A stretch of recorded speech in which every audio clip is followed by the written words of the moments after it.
We are hearing Bhagavad Gita. Yesterday we heard that Krishna is telling, he reaches the supreme goal, Brahman, who does really perceive that all beings have their roots in Prakriti, and that from that Prakriti have proceeded all the emanations of the world. All jivas, not here, not meant atmas, the souls, but living entities of this world, their bodies and their minds, everything came out from Prakriti, and it remains for some time, and again it will enter. For Atma, there is no transformation, but this body and mind, they get transformed all the time. So one who can see this, you can see material energy actually if you are little away. If you are misidentifying, then you cannot perceive. But when you are able to perceive as a witness, as observer, this material body and mind also has a form, a subtle form. We don't see with these gross eyes. But when you are in spiritual realization, with spiritual eyes, you can see the form of your mind also. And when you are inclined to serve Krishna, then you will see above your mind. You will see your mind as your servant. He will have folded hands like this. Krishna before told, mind can be the greatest friend. Mind can be greatest enemy of the jiva, of soul. When one is under mind, mind is in charge, then he's enemy, because he will take us to material enjoyment. But when you can subdue your mind, conquer your mind, control your mind, of course, by the grace of Krishna, when you surrender to him, Krishna told to Arjuna, you will have to practice. It is not so easy to control the mind. So when you can, by the grace of Krishna, you can control your mind, then you will see his form, and at that time he will assist you in your service to Krishna. So here again, only this aspect is told, that when you are in spiritual consciousness, at that time you are able to perceive material energy. Because you are different from material energy. So one who can perceive material energy and all living entities, means bodies, minds, they are coming out from that and re-entering, he reached the supreme goal here in this case like a Brahman, spiritual realization. Then further we heard in the commentary, then Paramatma realization is coming, and also Brahman realization. That will be next chapters. Then next verse, 1 second, I have to open. Anaditva nirgunatvat paramatmayam avyayaha sharira stopi kaunteya nakaroti nalipyate. Imbued with the knowledge of Brahmanhood, in essence, a free jiva can really perceive that Paramatma Ishvara, who is without a beginning and devoid of all mundane qualities, is imperishable, does nothing, and is not affected by anything, though seated in the human heart. So again, Here we have to understand carefully.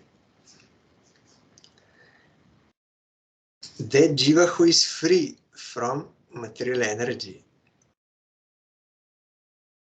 that jiva can also then, means now she's in Brahman realization, then she can also perceive Paramatma Ishvar, who is without a beginning, means there was no any time when he did not exist.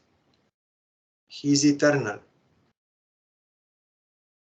That is beyond this material time. In material time, we have some mosquito. With material, in material time, we have past, present, and future. And always there is pressure. Always you are under the pressure. All the time everything is changing and you are under the pressure.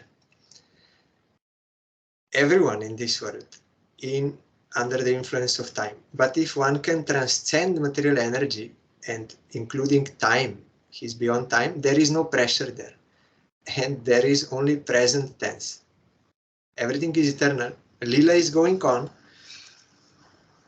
but time is different. It's not divided into three things, and there is no beginning and there is no end. This is only existing when we are in material energy, in material time. It is not like that. So, Paramatma, he is Supreme Lord, one aspect of him. He is Anadi, without beginning. Sometimes this word Anadi is also used for other things like very long time, or not beginning during creation time, or not beginning in material time, many things. But here it is literary without beginning, because he is eternal and devoid of all mundane qualities. He is totally beyond all these trigunas, imperishable, never can be destroyed, does nothing. Here again we have to understand, does nothing material. Paramatma is doing, he's giving the fruits of our actions, and he is observing everything and giving power to act, so many things doing, but those are not material activities, not karmic in the false ego. So in comparison, Paramatma does nothing, as I told yesterday, in the case of Jivatma. Jivatma is not doer, not doing anything, only Prakriti is doing. But later we will come to know that Jiva is also doing something, but not what matter is doing. Also, Paramatma is doing so many things, but not materialistic this activity, not involved in that. Because you will find in Vedanta Sutra, there this question is raised. Is the Jiva a doer or not? Does the Jiva has any choice or not? Any decision, free will, like this question? And then doubt is, because of this verse. This verse is then quoted there in Vedanta Sutra, that he is the real knower who knows Jiva does nothing, only Prakriti is doing everything. So it seems that Jiva is not doing anything. But then it is explained by Vyasadeva, no, it is not like that. It is meant, Jiva is not the only factor in activity, and Jiva is actually doer. Why? And also has free will. Why? Because otherwise all scriptures would be useless. If there is no one to do anything, then what is the use of scripture?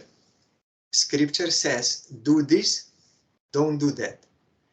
Or scripture will say, if you will do this, you will get such a result. If you will do this, you will get such a result. There it is written, Brahmin should not drink alcohol. It is not good for him. So then who will do this? if only Prakriti is doing everything and Jiva is not doing anything.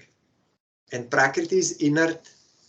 So actually Jiva is deciding, but is not the only factor in doing, as I told yesterday, as an instrument. So like that, later on it is also mentioned there in this Vedanta Sutra at the end of this point, but Jiva is not absolutely independent doer, because is dependent on Paramatma to get power to do. And Paramatma is giving the fruit.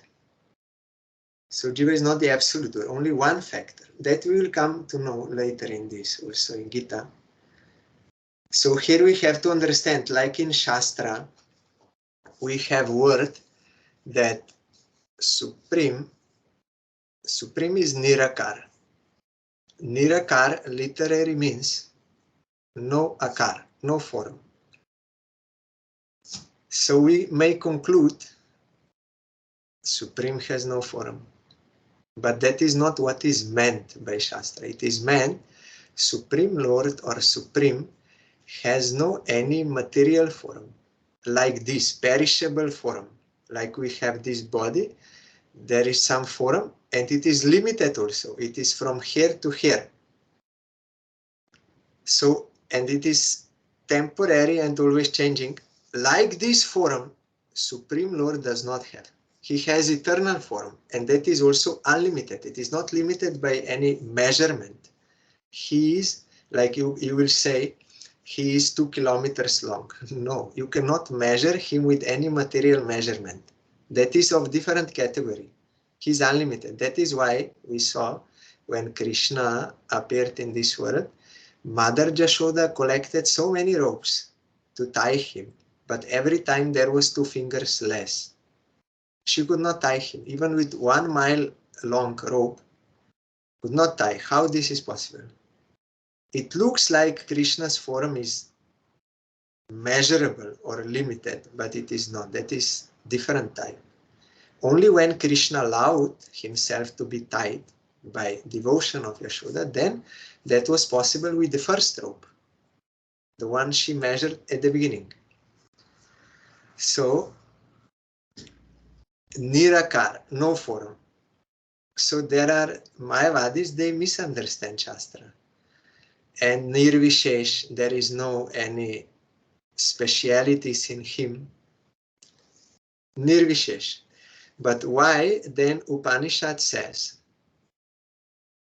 Taittiriya Upanishad, Jato vai mani bhutani jayante, jeno jatani jivanti, jat prajanti abhisham vishanti, tat vijigyasasva, tat eva Brahma. All living entities are coming out of Brahma, means Supreme. They are maintained by him, and they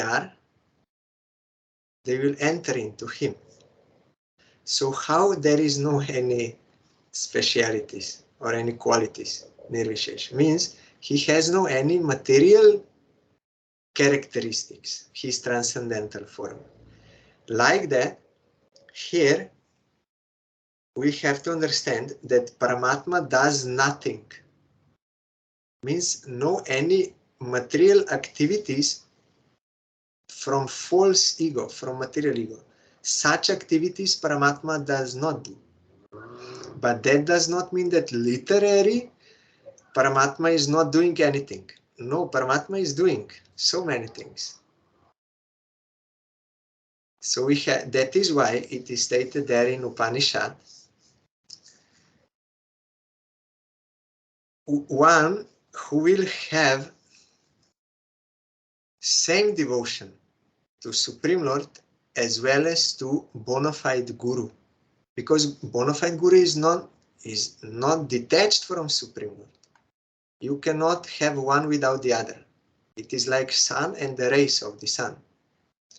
Gurudev is internal potency of Supreme Lord, his personal associate, dearest. You cannot separate them at any time. So one who will have faith in Krishna as well as in Guru, same devotion, to him the meaning of the scripture will be revealed. Prakashante, the word is there used. revealed. It will be revealed, manifested. It is not written there. One can understand Shastra by knowing Sanskrit language. It is not written. Because you cannot understand Shastra by Sanskrit, by having knowledge of Sanskrit. Not possible. Because Shastra is also transcendental sound. It is coming from Supreme Lord. One can receive it only through submission, through service attitude. Then it will be revealed. And what is actually meant. That is why Mayavadis, because they have no devotion, they are misunderstanding what Shastra says. They're saying Supreme has no any form. Then they think Krishna's form is also material. But that is wrong. And they will say immediately when there is any form, then limitation comes. But limitation cannot exist in Supreme. And also he cannot be omnipresent because they don't understand Achintya Shakti of Supreme Lord. That is inconceivable power. How Krishna can be present everywhere and at the same time can have form. They cannot understand this. Because only through submission, only through surrender, devotees can recognize, can see how Krishna's Achintya Shakti is there and how he's doing his leelas, transcendental leelas. Everything they can see. Here we heard Arjuna got those eyes by the grace of Krishna, by which he could see how Krishna is present everywhere, how this Virat Rup is going on. And that is only one aspect. So here does nothing means no material activities. Like when I'm misidentifying with this body, with this false ego, I'm doing some material activities. Like these activities Paramatma is not doing. And is not affected by anything of this world, nothing, totally beyond. He is controlling everything. There is no pressure for him. We are under pressure, conditioned souls. And liberated souls, they're also not under any pressure. Their life is free life. And willingly they want to serve Krishna. And everything is very nice. Though seated in the human heart. So, although Paramatma is present in the heart, but not affected by anything. Usually that example is given, like lotus flower is growing from mud, but is not affected by mud. He is always above mud. That lotus flower growing from mud and then water and then flower, but not affected. Like that, Jiva is also never affected actually by anything material. It is similar as when I'm dreaming. So when I'm dreaming, I'm seeing some tiger is attacking me and I'm afraid. And I'm shouting, oh, help, help, I'm shouting. And someone maybe who is not sleeping, he can hear me shouting, help, help. But he knows there nothing is there. He's sleeping, he's dreaming. There is no harm actually to him. There is no danger, no harm. When that person will awake, then he will see, oh, there is no tiger. And my hand is still there. My tiger did not eat my hand. It was false. Like that, all these experiences which Jiva is getting in this world, they are like dream. If our body is killed, that is not directly affecting the Atma. There is no harm to the Atma. And only because Jiva is so much absorbed in matter and misidentifying, that is why she's feeling these experiences. But actually there is no harm to the soul at any time. That is why we heard in Gajendra Moksha that Supreme Lord is observing everything, what is going on in this world, unconcerned. then one may say, he has no compassion. How God can allow these things to happen? There was an earthquake, so many people died.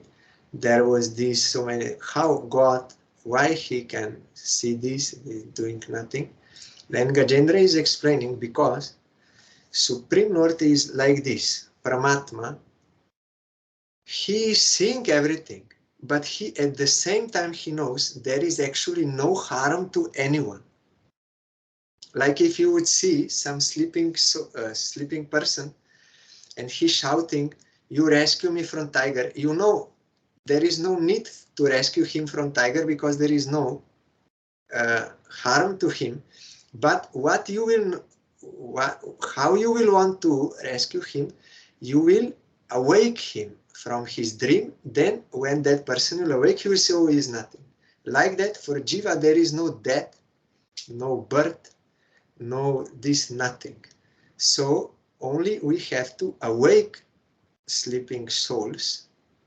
Yes, Krishna is telling, I'm seeing everything. They are getting by their own karma what I can do. If they would surrender to me, then immediately I will remove this Maya and there is nothing, no problem. But they are not surrendering to me. Then what I can do? They have their relative independence. They want to enjoy. So they are getting the fruits of their actions. What I can do?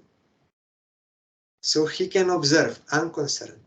But also at the same time, he's not unconcerned. He is appearing in this world in different avatars, and he's sending his own associates to awake us from this, to inspire us to serve Krishna, to submit to him. Then we can remove actually all problems, not by someone is not having money and you give him money, or now you solved his problem. That is temporary relief of some want, but he will not get positive happiness by that. So here, does nothing. We have to understand properly, and not affected by any, though seated in the human heart. Then explanation is here. O son of Kunti, a Brahman realized soul is not involved in mundane affinities, because he knows the truth that Paramatma Ishwar is Onadi, means beginningless, eternal. Paramakaran, prime cause of the universe. Without Paramatma, the Buddhists and atheists, they see some combination of some atoms, molecules, the creation is done. It is not correct. Paramatma, Mahavishnu, his energy is this Prakriti, and he is infusing jivas through his glands, conscious beings, into this and giving power. Then creation will start. It will start. It is not like the Buddhists, they think there is no beginning to creation, but there is a beginning, but not Big Bang beginning, like something made a big sound and creation comes. No, it is not like that. When Mahavishnu, he started, then creation started, but it is perpetual. Then it will last for some time, and then everything will be destroyed, not as elements, but as forms and like this. Then everything will again go to sleeping mode, and then again creation will start. And again it will, for some time, again it will enter like this. It is going on. But it is, he is the cause. It is not like coincidence, chance, something. He is the cause. He is the creator. That is why it is called, he is the creator. Paramakaran, prime cause of the universe. That is why also he is known as Karana the Kashai Vishnu. He is lying in that Karana ocean, causal ocean. He is Nirguna, above three qualities. Again, Mayavadis, they say Nirguna, no any quality. But what is meant by Shastra is, because we have to accept all the statements. Before I said, Upanishad said the Brahman is Nirvishesh. Okay. But in another place, he's saying he's doing this and this. All living, and so we have to take both statements, not only one, and to understand what is meant by one and the other. You cannot just cut out some other verse and misinterpret. That is not proper. Like that, Supreme is Nirguna. It is okay. But that does not mean that he has absolutely no any qualities. He has all transcendental qualities. They are also stated in Upanishads.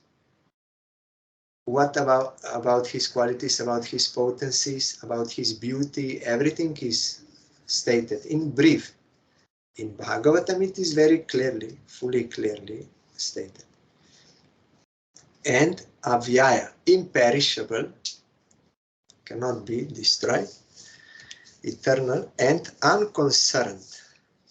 He is not influenced, emotionally influenced by anything in this world. We see, oh, that person died, oh, we are very sorrowful, or something happened, we are very joyful. We are under the grip of these things. But Paramatma is above this dream. So why he will be concerned? That does not mean that he's not compassionate, but he has real compassion. He wants to awake us from the dream, not to fix the dream.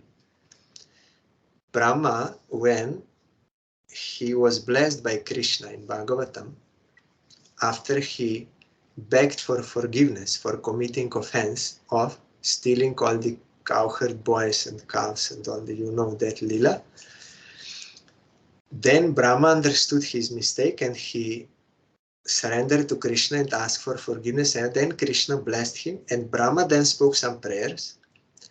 In those prayers he told, this world is like swapna abham, like dream. In this sense, that does not mean that it does not exist. Mayavadis, they will say mithya, it does not exist. That is not correct.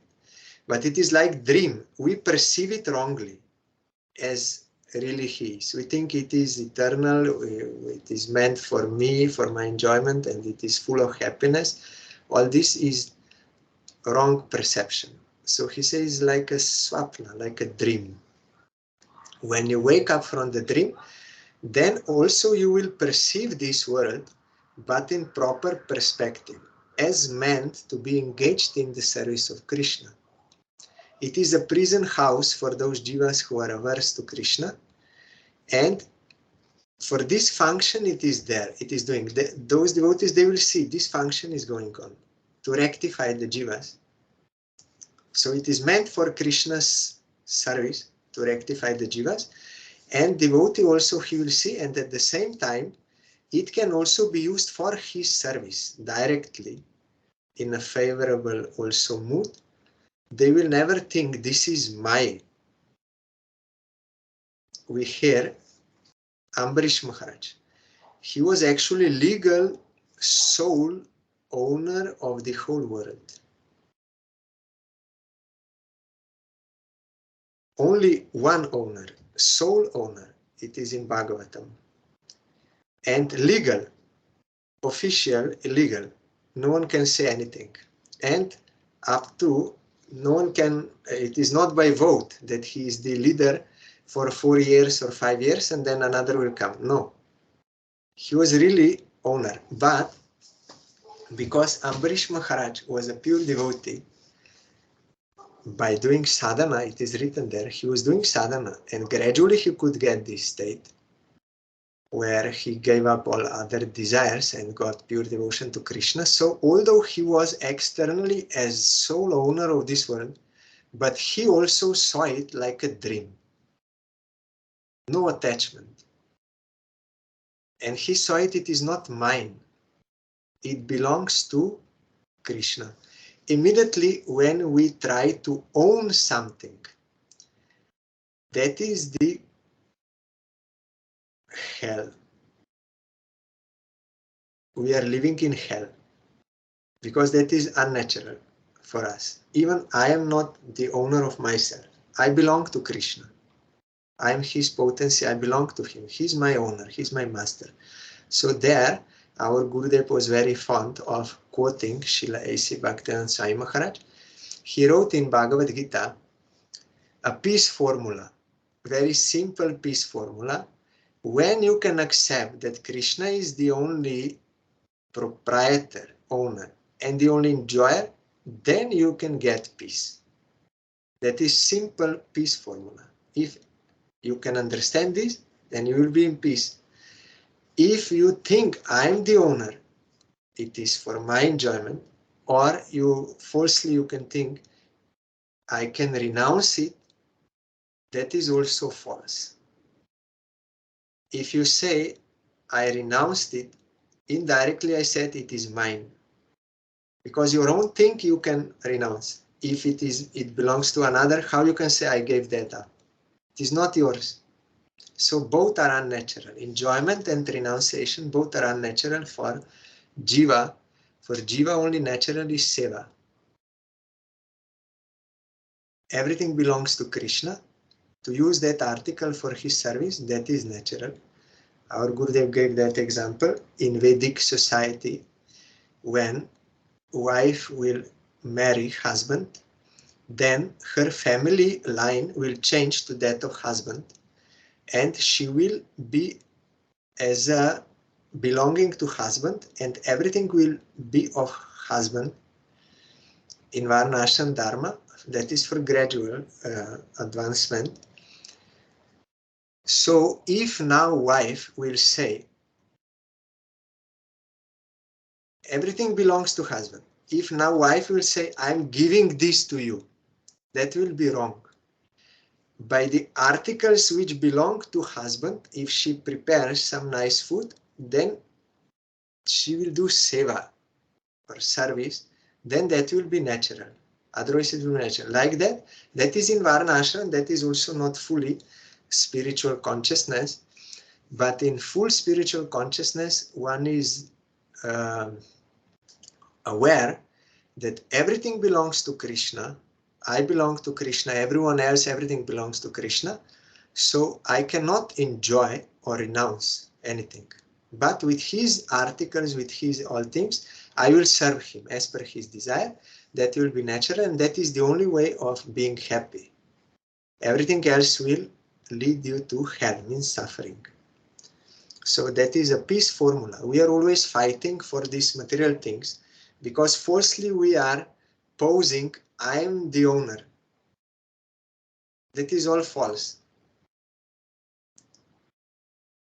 That is why we are in hell, in suffering, always clashing. But in reality, everything belongs to Krishna, should be used for his satisfaction. If everyone can see like this, then there is no clashing with anyone. Everyone is serving Krishna, they're a same center of interest, so no clashing. But that is in Golok only.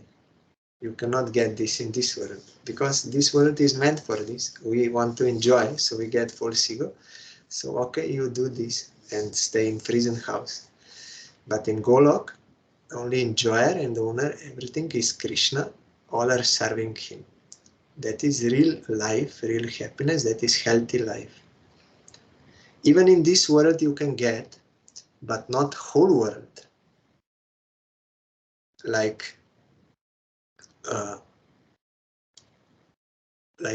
Bhaktisiddhanta Saraswati Thakur, when he was in Calcutta, externally. So someone told him, why you are staying in Kolikata? Before Kolkata was named as Kolikata, means place of vices, sins, or quarrel, or this, Kolikata.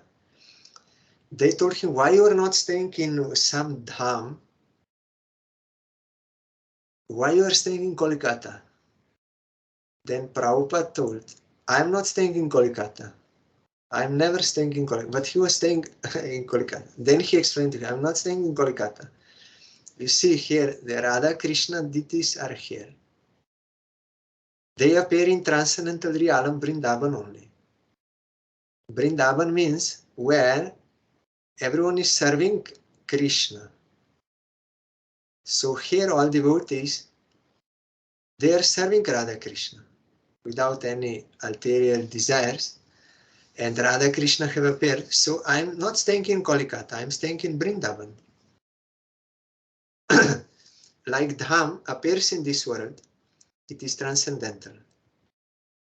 Like that, a place where devotees, they are worshipping Krishna without ulterior desires, that is Vrindavan. So Mat, one time, Narad, he came to this world and he saw, oh, Vrindavan is here. Transcendental realm, he has the eyes. But he said this Vrindavan in this world is even more beautiful than that Golok Vrindavan. Although it is same thing, but it is more beautiful here. Why? Like if you have one diamond in the sunshine, then the shine of that diamond will not be so much visible. But if you put that diamond in some dark place, then his shine will be so much more beautiful because of contrast. Like that, this world is prison house, dark place. So when Vrindavan appears in this world, it appears more beautiful. So the Narad said this, I want to stay here in this world, in Vrindavan. It is more beautiful than that, although it is same. But surrounding is such that it appears more beautiful. Like that, that is Dham, Vrindavan, Navadip, Puri, all Dhams. They are transcendental. But like that, Prabhupada, he made a mat in Calcutta. That mat, where Radha Krishna appear and devotees they are serving, that is Vrindavan. So, Vrindavan appearing in such a heavy place as Calcutta is more beautiful, even than Vrindavan. More beautiful. Because of contrast, it is same thing, Vrindavan, Navadip, like Mat, real place of worship of Radha Krishna in like big cities, Calcutta, Mumbai, Delhi, and Srila Sai Maharaj came to New York, London, Paris, all this. So that is more beautiful. Of course, we need the eyes to see that. When we are inclined to serve,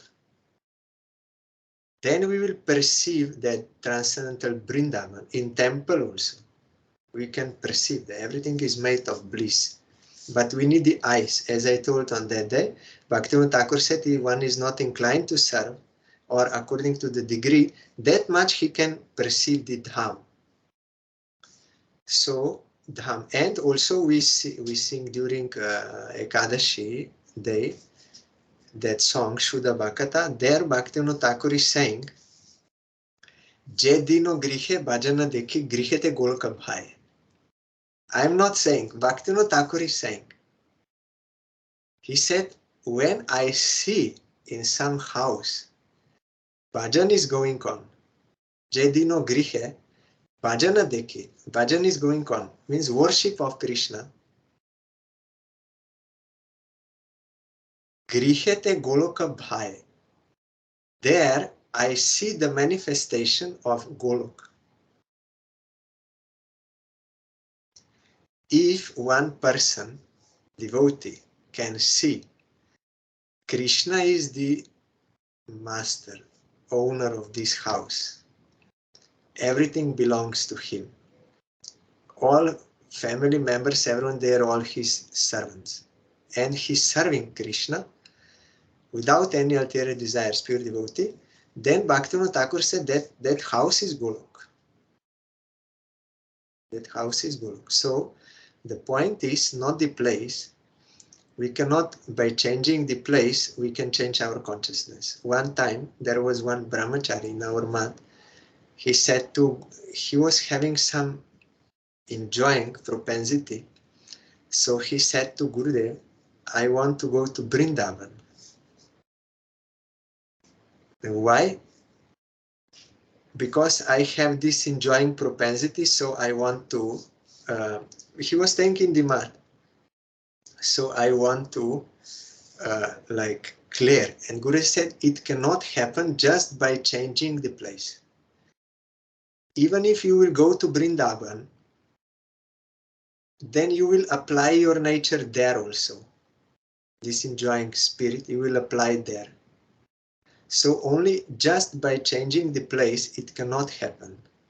We have to submit to pure devotee and serve Krishna under his guidance, then that is possible, not only by changing place. So the point is, we have to learn this surrender to Krishna from a bona fide surrendered soul. Then we will stay in Dham, even in this world. And that devotee will not have any suffering, will only have pure bliss. Bhaktivinoda Thakur wrote in his songs, when I completely surrender, then everywhere I saw only bliss. It is possible, but we have to practice that Sharanagati under the guidance of Sharanagata. So here,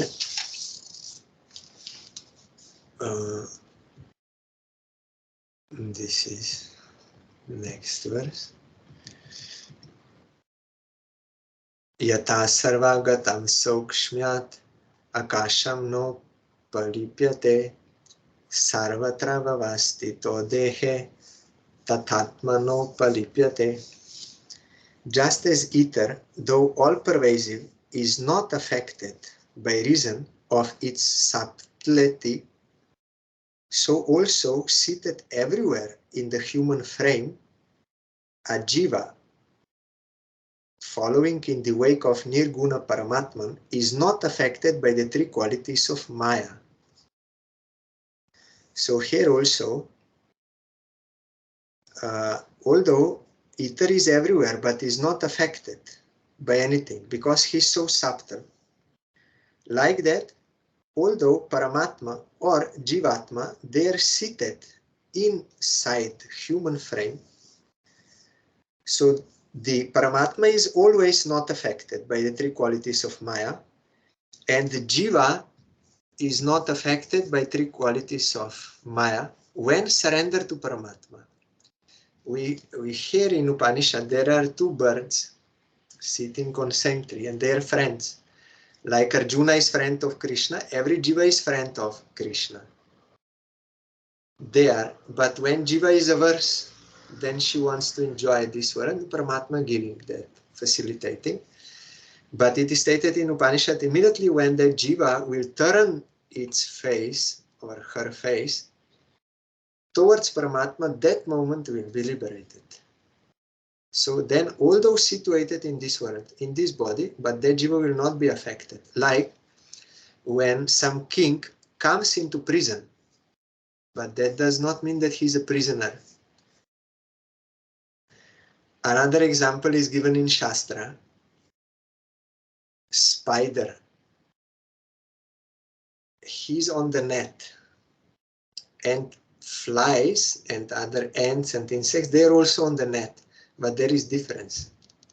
The insects, they're caught in the net. Spider is also on the net, but he's not caught. He's moving here and there freely, not affected. Like that, Paramatma is never affected, and Jiva, surrendered to Krishna, is also not affected, even though staying in this world. If one can unconditionally surrender to Krishna, even staying in this world, he will not experience any sort of suffering, and he will be in full bliss all the time, in the service of Krishna, but need to change his mood. This we can learn from Srila Bhaktivinoda Thakur's songs, how this happened. So this we have to practice, then we can also get the result.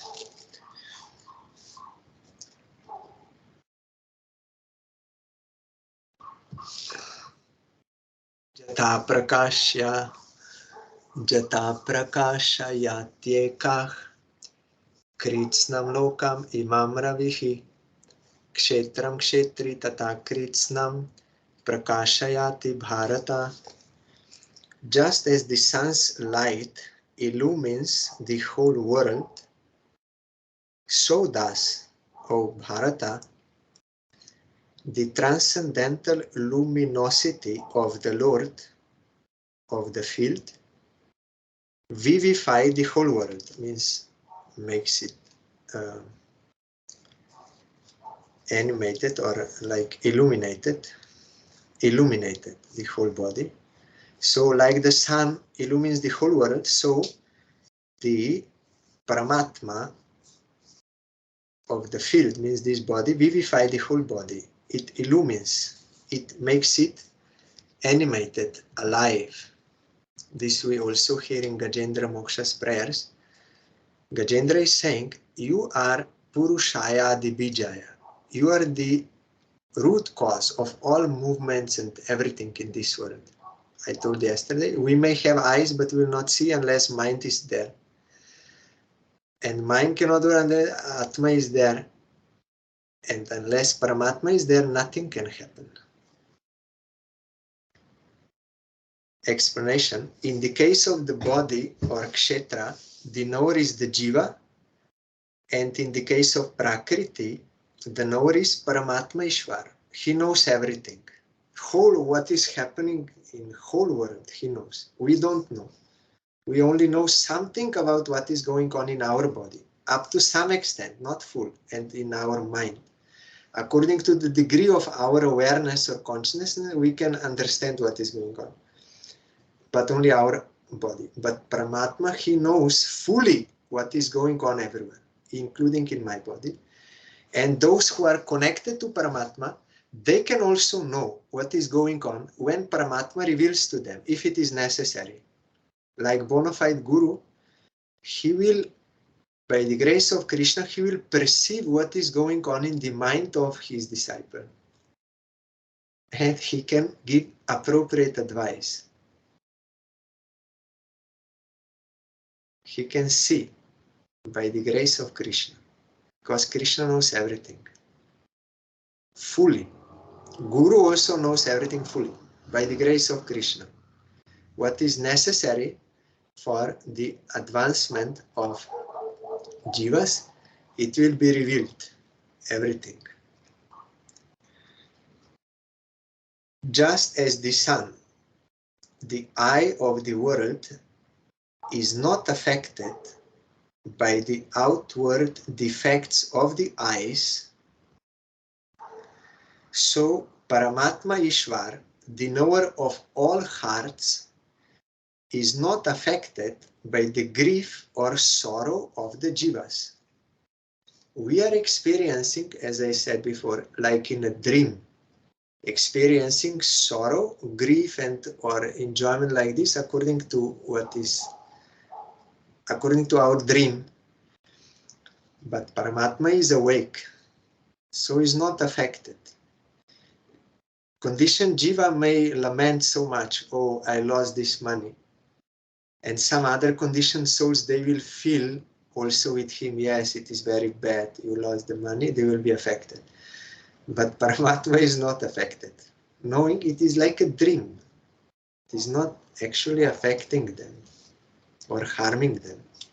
So such Paramatma and those who are pure devotees, they can really be compassionate to others because they are not affected by those wrong perceptions. So they can really do real help to others. Because their help is not out of their own grief. It is out of compassion for them to help them. Then last verse of this chapter. Kshetra kshetra gyayor evam antaram jnana chakshusha bhuta prakriti moksham cha ye viduryanti te param. Those that visualize with the eyes of spiritual knowledge this difference between kshetra, body, or prakriti. It can refer to both. Body is only one body. Prakriti means whole material energy. We are aware of our own body only, but Paramatma is kshetra gya, the knower of all material energy, all bodies, everything, he knows. So body or Prakriti and Kshetragya, there are two Kshetragyas, one is soul, another is Paramatma. And the deliverance of the Purusha means Jiva from Prakriti, Gunamaya, or non-attachment of Paramatma Ishvara to Prakriti, the source of all beings, will surely attain the lotus feet of the Supreme Lord Shri Krishna in his blissful abode, who is the absolute principle superior to Kshetra and Kshetragya. So again, those who with their spiritual eyes or knowledge, they can see the difference between Kshetra and Kshetragya. Kshetra can mean both one body or a whole material energy. And Kshetragya, one who is the knower of the field, he is conscious being that is inert. Kshetragyas are two, Jiva and Paramatma. And how Jiva can be released from the bondage of Maya, or how Paramatma is already all the time liberated, not bound by Maya. One who can see this, perceive. We are hearing and we believe and we can imagine, but another thing is to directly see, realize. Such a person will surely attain the lotus feet of the Supreme Lord Shri Krishna in his blissful abode, who is the absolute principle superior to Kshetra and Kshetragya. So who will perceive Paramatma? Actually, fully. Not the yogis. Jnanis also, they don't fully perceive Brahman. They are only perceiving Brahman. And yogis, by their sadhana, they are only perceiving Paramatma. But they are not fully perceiving either Brahman or Paramatma. Why? Because they don't see that Brahman's cause is Krishna. It is his Jyoti, his light. They don't perceive, yogis don't perceive that Paramatma is only one partial aspect of Krishna for this world. Only devotees, those who know Bhagavan, they have full knowledge of everything. They also know Brahman, they also know Paramatma, and they know the cause of them is Bhagavan. So that is why here Krishna is telling, one who will perceive Paramatma fully means he must have realization of Krishna also. Such a person will dwell, or yes, he will dwell in transcendental realm of Krishna. So just this one sentence is here, gist of this chapter. The gist of this chapter is that the two Kshetragyas, the Jivatman and Paramatman, no, sorry. The gist of this chapter is that of the two Kshetragyas, one is Jivatman, another is Paramatman, it is the Jivatman that gives way to the influence of Prakriti, the Kshetra. Conditioned soul is moving this.